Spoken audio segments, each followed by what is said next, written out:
خپله ولا لاس کې دی نو که چا دا چا تحیتو د دې معنی به دا شو ټول ماران الله تعالی لره دي دا ته په مونځ کې ماران کې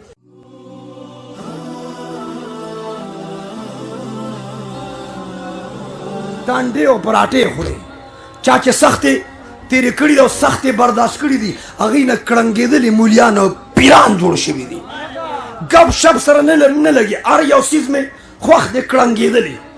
ما 3 ورځې مخکې په ټانګ کې بیان کړو نو د کړنګېدلي په ځای ټانګ والا ته ما ټنګېدلي ټانګ کې مولا ټنګېدلي قاري صاحب ټنګېدلي پیر صاحب د مفتی گوهر شاه صاحب په شانته ټنګېدلي مجاهد صبر صبر صبر صبر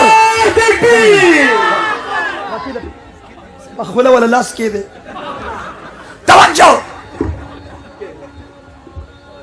مجاهد ټنګېدلي قاري صاحب ټنګېدلي تبلیغ والا ټنګېدلي پیر صاحب ټنګېدلي جمعیتي ټنګېدلي ډم خو چې کوم کار کې په هغې کې سم ورلاندې وځه کارامیتوب کې بیا سم کو که نصیبوسو کې به ولې وځي یا زما کړنګېدلي دشمن شه او یا مې کړنګېدلي یار شه دو رنگی چور جا یک رنگ ہو جا سراسر موم ہو جا یا سنگ ہو جا دا بازی پکی وی چرته چې مولود شریفی نمونږ هغې لمزو او هغه بل پروګرام لمزو سنو توجه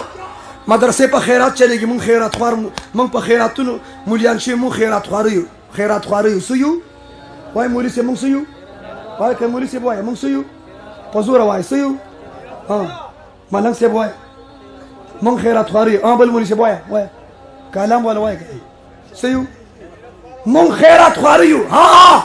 په بجټ کې د ایجوکیشن برخه شته په بجټ کې د هیلث برخه شته په دې بجټ کې د سړکونو د روډونو د موټروې د پلونو برخه شته په دې بجټ کې د ډیمونو برخه شته نو په بجټ کې د مدرسو برخه شته وایه شته ستا د مدرسې له صوبایي قومي تعاون شته مولي صاحب ما ته ګوره شته توجه په بجټ کې د مدرسو برخه مدرسې په خیرات چلېږي بولو مدرسې په خیرات چلېږي لیکن واورا د خیرات مدرسو ملا عمر پیدا کو امریکې په لړزان کړلا مدرسې په خیرات چلېږي پسو دا خیرات څوک ورکوي همدغه تشپاڼې دي که نه څوک یې ورکوي سنو عوام یې ورکوي اوس راځئ آؤٹ سایډ د تخیم د مدرسې آؤٹ سایډ اور د سکول کالج د یونیورسټي آؤٹ سایډ دوی پرچو لکه کړي دي په مسله ځان نه پوهېږي خو دننه کول پېژنې ستا د پښتنو کلچر چې بیان بدنام که د پښتنو نوم چې بدنام که 007 چې د حیا جنازې وښکله د پښتون نوم یې بدنام که هغې دپاره حد کړی نه وي که نه حوالات هم نشته که نه هغه میری جسه میری مرضی جیل کې دل نه دي که نه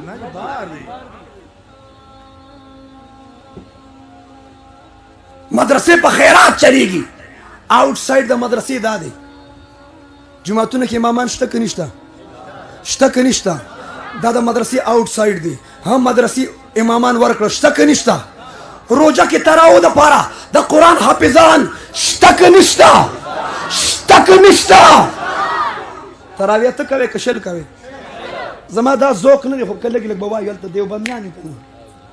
تراویح څو کوې یو دا کیسې پرې که څوک اته کوي اته دي کوي که څوک شل دي کوي کیسې میسې مو جوړوي ټیک دی انشاءالله څوک چې اته کوي هغه سره به ټیم نه یو موږ شل ځکه چې موږ وزګار یو زموږ بل څه کار اړو شته دی نه ما یو کس ما ته وایي چې اته دي ما ته یې په شل دی هغه بیا وایي چې اته دي ما ته چې شل دي نو ما یې ظالمه موږ دیوبندیانو اهل سنت سره بحث مه کوه خو چې موږ شل وکړې په شلو کې اته رالې که نه ولې چوې هلکه په شلو کې اته نشته چې ته نیغ کېږي او دا پرېږدی څوک که دلته لاس دی خو په مونځ کېږدي که نه او که څوک دلته لاس کېږدي په مونځ کېږدي نو دواړه مونځګزار د بېلمازو غمو کې پاسي بهرحال تراو دپاره د قرآن حافظانو شته د باطن اصلاح دپاره پیرانو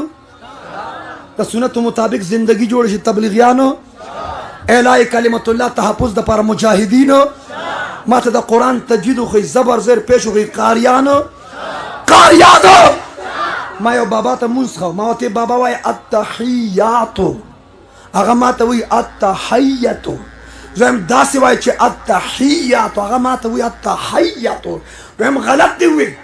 التحیاتو معنا ده ټول پیشکشې لله خاصه لره دي او که چا دا چې تحیتون حیتون تسعه هغه د موسی علیه السلام کې مار ته وایي حیتون نو که چا دا چې تحیتو د دې معنا به دا ټول ماران الله تعالی لره دي دا ته په موږ کې ماران کې ما ته وایي بابا التحیاتو هغه ما ته وایي التحیتو ما ته التحیاتو هغه وایي التحیتو ما ته بابا غلط دی وی ما ته مفتی صاحب څنګه می غلط وی چې څنګه زور تا ورکه داسې زور ما ورک ما صرف زور ته خبرو که زما پته کثرت زور زیر پیش ته هم ګوري ما ته او قرآن وخی د قرآن ناظره وخی او شکر ناظره ورزي د دیوبندیان له بعض خلک ترجمه کوي خو ناظره هم غلطي ناظره هم سمانی د باطن اصلاح لپاره پیران موجود دي دا آؤٹ سایډ دي او راشه زه دعوه کوم نن په پاکستان کې ډاکټران نشته وای ډاکټرانو ټول وای ډاکټرانو ما ته منی سلګ دي ته ونی چې څوک ډاکټران نشته لا سوچت کې ما ته متوجه شه کم لاس چخته اجازه کومه سنو ما ته متوجه شه توجه میډیا والا توجه سنو په بونیر کې بیان مفتی فضل غفور صاحب دی پځې کې MBBS ډاکټر را سره په سټیج نه سمای ډاکټران نشتا وای چې ډاکټران هغه MBBS ډاکټر مو ډاکټران نشتا مې د مولا زور دی وکړه ونه کتا